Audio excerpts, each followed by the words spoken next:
দীর্ঘ ১৭ বছর পর দেশে ফিরবেন বিএনপির ভারপ্রাপ্ত চেয়ারম্যান তারেক রহমান। দেশে ফিরে তিনি কোন বাসায় উঠবেন এ নিয়ে চলছে নানা গুঞ্জন ও আলোচনা। এবার সেই জল্পনার অবসান ঘটিয়ে জানা গেছে রাজধানীর গুলশানে তার জন্য একটি অভিজাত বাসভবন প্রস্তুত করা হয়েছে। গুলশান ২ নম্বরের একেবারে শেষ প্রান্তে এভিনিউর ১৯৬ নম্বর সাদা রঙের এই বাড়িতে রয়েছে ৩টি bedroom, drawing, dining, living room, swimming pool ও খোলামেলা উঠান। বাড়িটির রয়েছে ঐতিহাসিক পটভূমি। বিচারপতি আব্দুস সাত্তার সরকারের আমলে ১.৫ বিঘা জমির উপর নির্মিত এই বাড়িটি খালেদা জিয়ার নামে বরাদ্দ দেওয়া হয়েছিল। এতদিন তার ব্যবহারে থাকলেও আনুষ্ঠানিক নামজারি হয়নি।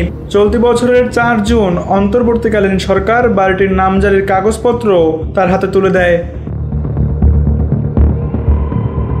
একসময় এই বাড়িতে বসবাস করতেন ব্রিটিশ আমেরিকান টোবাকোর সিইও। তিনি ৬ মাস আগে চলে যাওয়ার পর বাড়িটি সংস্কার করে নতুনভাবে সাজানো হয়। সংশ্লিষ্ট সূত্র জানিয়েছে তারেক রহমানের জন্য এটি এখন পুরোপুরি প্রস্তুত। তার স্ত্রী ডাক্তার জুবাইদা রহমান লন্ডনে ফিরে যাওয়ার আগে বাড়িটি সরজমিনে ঘুরে গেছেন।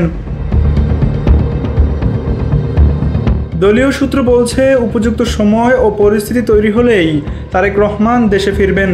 ২০০৮ সালে জামিনে মুক্তি পাওয়ার পর ১১ সেপ্টেম্বর চিকিৎসার উদ্দেশ্যে লন্ডন যান তিনি এবং তখন থেকেই সেখানে অবস্থান করছেন। ২০১৮ সাল থেকে তিনি বিএনপির ভারপ্রাপ্ত চেয়ারম্যান হিসেবে দায়িত্ব পালন করছেন। এখন দেখার বিষয় গুলশানের এই প্রস্তুত বাড়ি থেকেই কি শুরু হবে তারেক রহমানের প্রত্যাবর্তনের নতুন অধ্যায়। তানভীর আহমেদ, এনপিবি নিউজ।